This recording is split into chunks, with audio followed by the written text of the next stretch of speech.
नमस्कार, संस्कृति आईएएस के यूट्यूब चैनल में आप सबका स्वागत है।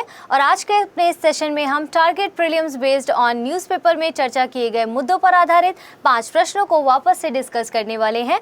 तो चलिए शुरू करते हैं आज के अपने प्रश्नों की श्रृंखला को। आइए देखते हैं अपनी स्क्रीन पर पहला प्रश्न क्या है। तंबाकू से संबंधित निम्नलिखित कथनों पर हमें विचार करना है। चलिए देखिए, टोबैको से संबंधित क्या स्टेटमेंट्स दिए गए हैं। वैश्विक वयस्क तंबाकू सर्वेक्षण 2016-17 के अनुसार भारत में तंबाकू उत्पादों का सेवन, ठीक है, किसका तंबाकू उत्पादों का सेवन करने वाले वयस्कों की संख्या विश्व में सर्वाधिक है। किसकी संख्या विश्व में सर्वाधिक है? तंबाकू का सेवन करने वालों की किसकी? भारत में कह रहा है जो वयस्क है उनके तंबाकू का जो सेवन करने वाले लोग हैं वयस्कों की संख्या विश्व में सर्वाधिक है। जबकि यहाँ पर आप देखेंगे ये गलत है। क्यों? क्योंकि दूसरा सेंटेंस पढ़ेंगे तो बेहतर समझ पाएंगे कि भारत विश्व में तंबाकू उत्पन्न के मामले में चीन के पश्चात दूसरे स्थान पर है। देखिए वही चीज़ ऊपर भी है। देखिए चीन जो है पहले नंबर पर इसके उत्पादन में भी, और यहाँ पर उसके सेवन जो वयस्क है उनके द्वारा जो तंबाकू का सेवन किया जाता है वो भी चाइना में ही सबसे ज़्यादा किया जाता है, ना कि इंडिया में। तो यहाँ पर भी क्या है, भारत यहाँ पर दूसरे नंबर पर है, जबकि चाइना जो है वो विश्व में सर्वाधिक तंबाकू का है जो सेवन करने वाले वयस्कों की संख्या वहाँ ज़्यादा है, और इसका उत्पादन में भी चाइना पहले नंबर पर है, जबकि दूसरा क्या है, हमारा भारत है दूसरे नंबर पर। तो हमारा पहला कथन क्या हुआ यहाँ पर, गलत हो जाता है। ठीक है, क्योंकि पहले सर्वाधिक हमारा इंडिया नहीं है, चाइना है। दूसरा कथन हमारा पूरी तरह से करेक्ट है, क्योंकि यहाँ पर करेक्ट लिखा हुआ है कि दूसरे स्थान पर भारत है इसके उत्पादन में। भारत में सिगरेट एवं अन्य उत्पादक अन्य तंबाकू उत्पादों के विनियमन से संबंधित विधि तो है, लेकिन ई सिगरेट को प्रतिबंधित नहीं किया गया है। ये बात तो करेक्ट है कि भारत में सिगरेट एवं अन्य तंबाकू उत्पादों के विनियमन से संबंधित विधि तो बनाई गई है, लेकिन ई सिगरेट को प्रतिबंधित नहीं किया गया है। तो ये गलत है। क्यों गलत है इसको ऐसे समझिए। देखिए इलेक्ट्रॉनिक सिगरेट निषेध जो अध्यादेश आया था 2019 में, उसकी घोषणा के अनुसार ई सिगरेट के उत्पादन, उसके प्रोडक्शन पर, ठीक है, उसके निर्माण, आयात और निर्यात, उसके परिवहन, उसकी बिक्री, उसके वितरण, ठीक है, उसके स्टोरेज पर, उसके डिस्ट्रीब्यूशन पर और विज्ञापन, उसके एडवर्टाइजमेंट को प्रतिबंधित करता है। कौन सा अध्यादेश? 2019। और जबकि यहाँ पर कह रहा है कि इस तरह से ई सिगरेट को प्रतिबंधित करने के लिए कोई भी विधि या इस तरह का कोई कानून नहीं है, जबकि ये गलत है। तो यहाँ पर कौन कौन से कथन हमारे करेक्ट हो जाते हैं? ऑप्शन 2, यानी कि इस प्रश्न का उत्तर क्या होगा? ऑप्शन बी इस प्रश्न का करेक्ट आंसर हो जाएगा। ठीक है, क्लियर हो गया है। चलिए देखिए ये इसकी व्याख्या रही। अगले प्रश्न की ओर बढ़ते हैं। निम्नलिखित कथनों पर हमें विचार करना है। देखते हैं पहला कथन क्या कह रहा है, उसी के संदर्भ में बाकी के कथन है या नहीं। कि भारत में केरल में हाथियों की सर्वाधिक संख्या पाई जाती है। देखिए इस तरह से कुछ जो होते हैं हमारे जीव जंतु हैं या कोई जानवर, इस तरह से कुछ अगर प्रश्न आपके सामने आते हैं तो हमें ध्यान देना है। अगर इंडिया के संदर्भ में बात की जा रही है तो इंडिया का कौन सा स्टेट है जो उसमें प्रथम है, इंडिया का कौन सा स्टेट है जो सेकंड और थर्ड पोजीशन पे आता है। जैसे यहाँ पर क्या कहा गया है, देखिए कि भारत में केरल में हाथियों की संख्या सर्वाधिक पाई जाती है, जबकि ये गलत है। क्यों? क्योंकि देखिए पहले नंबर पर हाथियों की संख्या में आप देखेंगे कि कर्नाटक आता है, ठीक है, इसके बाद आपका क्या आता है यहाँ पर, इसके बाद आप देखेंगे यहाँ पर सेकंड नंबर पे, जो थर्ड नंबर पे आपका आता है केरल, लेकिन सेकंड नंबर पे आप देखेंगे तो इसमें आता है आपका असम आता है। ठीक है, क्या आता है आपका? असम आता है। जबकि यहाँ पर थर्ड पोजीशन पे केरल है जहाँ पर हाथियों की संख्या पाई जाती है, लेकिन अगर सर्वाधिक संख्या बात की जाए तो वो कर्नाटक में है। क्लियर हो रहा है? चलिए देखिए अब दूसरा कथन क्या कहता है आज का, ये कि प्रोजेक्ट एलिफेंट, ध्यान दीजिएगा यहाँ पर प्रोजेक्ट एलिफेंट के संदर्भ में सेकंड स्टेटमेंट है कि भारत के पर्यावरण, वन एवं जलवायु परिवर्तन मंत्रालय द्वारा संयुक्त राष्ट्र विकास कार्यक्रम यानी कि UNDP के सहयोग से मानव हाथी संघर्ष को रोकने हेतु इसको चलाया जा रहा है। देखिए यहाँ पर प्रोजेक्ट एलिफेंट के बारे में बात की जा रही है, तो हमें पहले ये जानना होगा कि प्रोजेक्ट एलिफेंट कब आया और किस वजह से आया ये।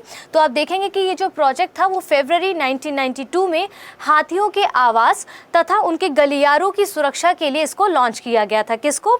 यहाँ पर प्रोजेक्ट एलिफेंट को। अब यहाँ कह रहे हैं कि ये बात तो कथन ठीक है कि भाई किस मंत्रालय के द्वारा? पर्यावरण, वन एवं जलवायु परिवर्तन मंत्रालय के द्वारा, लेकिन संयुक्त राष्ट्र विकास कार्यक्रम के सहयोग से नहीं, बल्कि किसी अन्य यहाँ पर की बात की गई है। जैसे इसमें इस मंत्रालय के द्वारा साथ में आप देखेंगे भारतीय वन्य जीव संस्थान और world wide fund for nature के द्वारा इसमें क्या हुआ है, उसके सहयोग से मानव हाथी संघर्ष को रोकने हेतु चलाया जा रहा है, ना कि इस कार्यक्रम के द्वारा। तो उन तीनों कार्यक्रम के द्वारा, वो 2 कार्यक्रम जो मैंने आपको बताया वो, और इधर मंत्रालय के द्वारा उनके सहयोग से मानव हाथी संघर्ष को रोकने के लिए ये जो है प्रोजेक्ट चलाया जा रहा है। तो यहाँ पर क्या हुआ, ये कथन गलत हो गया, पहला भी गलत हो गया। तीसरा क्या कह रहा है, एशियाई हाथी IUCN की रेड लिस्ट में संकटग्रस्त यानी कि इंडेंजर्ड प्रजाति के रूप में दर्ज किए गए हैं। देखिए, जब भी कभी मैंने बताया ऐसे जानवर या कोई पक्षी आपके सामने पूछा जाए तो हमें ध्यान रखना है कि अगर वो IUCN की लिस्ट की बात करता है, रेड लिस्ट की, तो वो किस कैटेगरी में आता है। जैसे यहाँ पर हाथियों को किस कैटेगरी में डाला गया है, इंडेंजर्ड कैटेगरी में। क्यों? क्योंकि यहाँ पर किस प्रोजेक्ट की बात करा है, एलिफेंट के संरक्षण की बात करा है। तो इसका मतलब है उनकी संख्या धीरे धीरे कम हो रही है, इसीलिए उसको IUCN की इंडेंजर्ड प्रजाति के रूप में उसको घोषित किया गया है। इसके साथ साथ आपको ये जानना होगा कि जो IUCN की और जो कैटेगरीज हैं, जैसे हम देखेंगे क्रिटिकली इंडेंजर्ड हो गया, वल्नरेबल हो गया, इसके बाद इंडेंजर्ड हो गया, इस तरह की और भी कैटेगरीज हैं जिसके बारे में आप जानना चाहते हैं तो उसको थोड़ा सा जानिए, खगालिए गूगल पे और उनके बारे में याद रखिएगा। क्योंकि इस तरह से अगर कोई जानवर या कोई पक्षी आपके सामने आता है तो आपको पता होना चाहिए कि IUCN की किस कैटेगरी में उसको डाला गया है। स्पष्ट हो रहा है? चलिए, पूछ रहे हैं उपयुक्त कथनों में से कौन से कथन सही है। तो यहाँ पर ये कथन ठीक है हमारा, पहला और दूसरा गलत है, यानी कि तीसरा कथन ठीक है, यानी कि इस प्रश्न का उत्तर क्या हो जाएगा, ऑप्शन ए हो जाएगा। आइए दूसरा अपना अगला प्रश्न क्या कहता है वो देख लेते हैं आज का। निम्नलिखित कथनों पर हमें विचार करना है। ठीक है भाई, यहाँ पर आसियान से संबंधित आसियान ग्रुप की बात कर रहा है। तो क्या कह रहा है, आसियान ग्रुप समूह की जो ग्रुप है वो उसकी स्थापना बैंकॉक घोषणा के आधार पर 1997 में की गई थी। देखिए, इसकी स्थापना कब की गई थी उससे पहले थोड़ा सा हम आसियान ग्रुप के बारे में जान लेते हैं, ये क्या है, कैसे क्या है। देखिए, आसियान ग्रुप में आप देखेंगे बेसिकली 10 देश होते हैं, लेकिन अब यहाँ पर आसियान का फुल फॉर्म क्या है पहले वो जानना भी बहुत ज़रूरी है। जैसे देखेंगे आप, association of south east Asia Nations इसका फुल फॉर्म है इंग्लिश में। हिंदी में इसको क्या कहते हैं कि दक्षिण पूर्व एशियाई देशों का संगठन क्या है, आसियान है। ठीक है, अब यहाँ कह रहा है इस समूह की जो स्थापना हुई थी बैंकॉक घोषणा के आधार पर 1997 में हुई थी। लेकिन अगर आपने ध्यान दिया होगा, इसको पढ़ा होगा, तो यहाँ पर जो 1997 की बात की गई है वो इसके संदर्भ में गलत है। वो कैसे? क्योंकि बैंकॉक घोषणा 1967, ठीक है, 67 बैंकॉक घोषणा 1967 के आधार पर आसियान ग्रुप की स्थापना की गई थी। जबकि आप देखेंगे जो बैंकॉक घोषणा 1997 है, जबकि आप देखेंगे बैंकॉक घोषणा जो 1997 है उसमें क्या हुआ था, बिम्स्टेक के उसकी घोषणा की गई थी। किसके आधार पर? बैंकॉक घोषणा 1997 के आधार पर बिम्स्टेक की यहाँ पर घोषणा की गई थी। ठीक है, उसके आधार पर उसकी स्थापना की गई थी, ना कि आसियान की। आसियान की तो इसमें की गई थी बैंकॉक घोषणा 1967 में। तो ये कथन क्या हो गया हमारा, गलत हो जाता है। यहाँ पर दूसरा कह रहा है पूर्वी एशिया शिखर सम्मेलन में आसियान देशों के, ध्यान दीजिएगा, आसियान देशों के अलावा केवल अन्य एशियाई देश ही इसमें शामिल हैं। अभी मैंने आपको जस्ट बताया था कि आसियान देशों में आप देखेंगे कि इसके 10 देश शामिल हैं, ये तो क्लियर है। अब यहाँ पर ये नहीं गलत है, ये कथन गलत है कि भाई केवल अन्य एशियाई देश इसमें शामिल है। जबकि आप देखेंगे अन्य जो 8 देश इसमें शामिल है वो सिर्फ एशियाई देश ही नहीं बल्कि देखेंगे ऑस्ट्रेलिया हो गया, चाइना हो गया, जापान हो गया, न्यूजीलैंड हो गया, कोरिया हो गया, ठीक है, कोरिया गणराज्य हो गया, रशिया हो गया, USA हो गया, ये भी इसमें देश शामिल हैं। तो ये कथन हमारा क्या हुआ, गलत हो गया, क्योंकि केवल एशियाई देश ही इसके साथ शामिल नहीं है। ये तो रही इस कथन की बात। इसके साथ साथ हम थोड़ा सा मैप देखते हैं कि आसियान देश जो वो 10 हैं वो कौन कौन से हैं।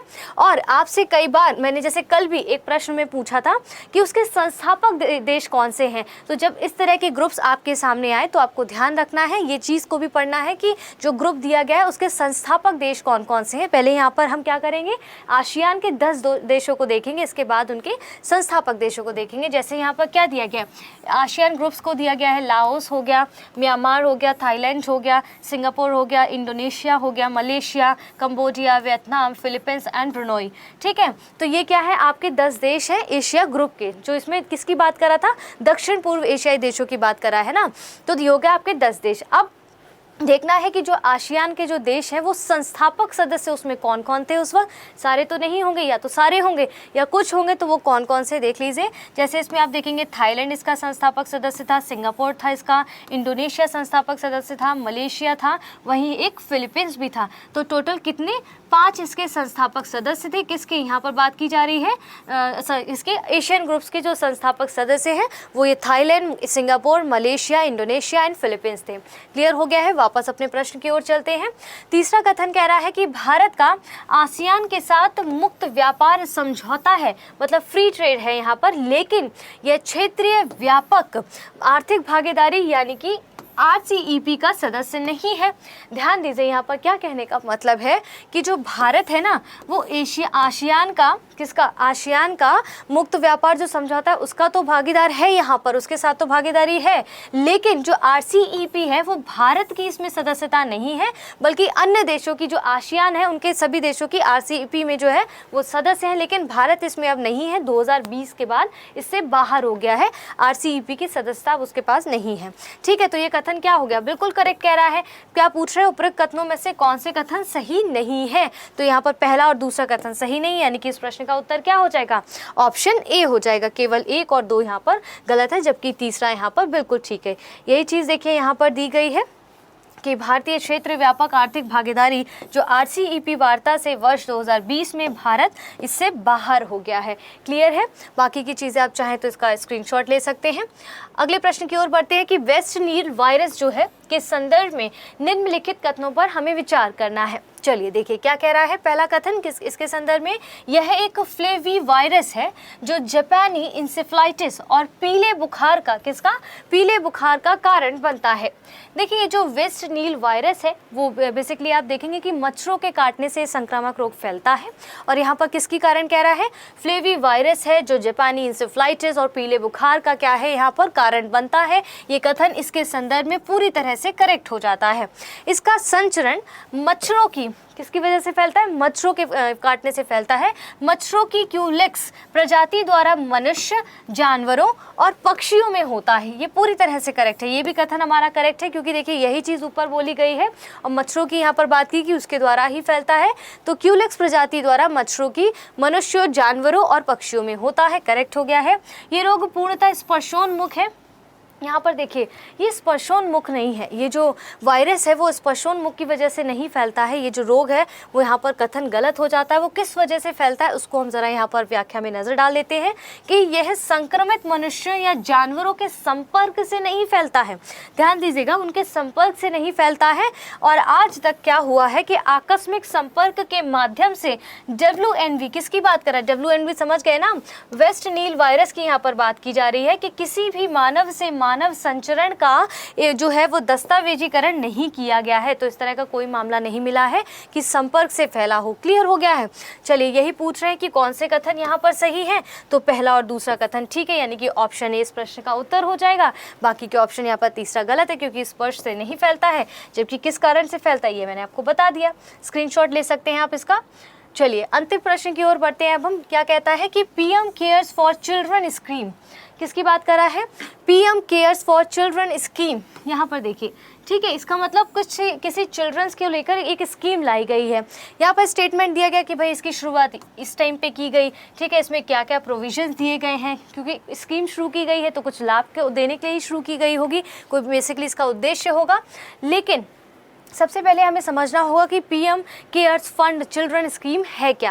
बेसिकली इसको देखिए, कोविड-19 के टाइम के दौरान जो हुआ था कि जो बच्चे अनाथ हो गए थे, जिनके माता पिता कोविड के कारण, कोविड की बीमारी के कारण मर गए थे, तो उसमें क्या हुआ कि इसके दौरान जो बच्चे अनाथ हो गए थे उनको इस योजना के तहत जो था वह स्कॉलरशिप ट्रांसफ़र किया जाएगा।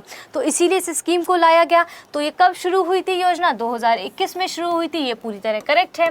दूसरा कथन कह रहा है इसके तहत अब ये योजना शुरू की गई, कब की गई ये पता चल गया। अब इसमें क्या स्कॉलरशिप की बात कर रहा है, तो किसकी, प्राइमरी एजुकेशन की बात कर रहा है या हायर एजुकेशन की बात कर रहा है, या कोई और प्रोविजन इसमें दिया गया है, हमें ये समझना है। तो यहाँ कह रहा है कि इसके तहत उच्च शिक्षा के लिए शैक्षिक ऋण के साथ साथ 5 लाख रुपए का स्वास्थ्य बीमा कवर प्रदान किए जाने का इसमें प्रोविजन दिया गया है। तो ये कथन पूरी तरह से करेक्ट है इस स्कीम के संदर्भ में। देखिए ये भी करंट में बहुत ज़्यादा चर्चा में बनी हुई है। इस तरह की जो स्कीम्स आ रही है उनको ज़रूर कंटिन्यू देखते रहिए, क्योंकि स्कीम से जो है वो यूपीएससी में बहुत क्वेश्चंस आते हैं और बहुत बार डायरेक्ट स्टेटमेंट्स भी आ जाते हैं। तो उनको नज़र में रखिए, स्कीम्स को ज़्यादा से ज़्यादा रिवाइज करते रहिए आगे के लिए। चलिए यहाँ पर क्या पूछ रहा है, उपरोक्त कथनों में से कौन से कथन सही है? तो भाई हमारे दोनों कथन ठीक है, यानी कि ऑप्शन सी इस प्रश्न का उत्तर हो जाता है। व्याख्या में देखिए ऐसा कुछ नहीं है, वही सब चीज़ें हैं कि 2021 में शुरू किया गया। इसका इस तरह से इस शिक्षा के लिए क्या क्या इसमें प्रावधान किए गए हैं।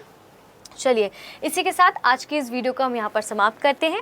अच्छे से अपनी तैयारी में बिल्कुल लगे रहिए, भले ही इस साल एग्जाम ना दे रहे हों, अगले साल की तैयारी करें तो अगले साल के लिए बिल्कुल मान के चलिए कि आपका बिल्कुल लास्ट अटेम्प्ट है और पूरा अपना बिल्कुल 100% इसमें देना है। तो इसी के साथ हमारे साथ जुड़े रहें और अपना 100% आप देते रहें और हमारी वीडियोज़ को लाइक करें, हमारे चैनल को सब्सक्राइब कर दें, हमारी वीडियोज़ को अपने दोस्तों के साथ ज़्यादा से ज़्यादा शेयर करें। धन्यवाद।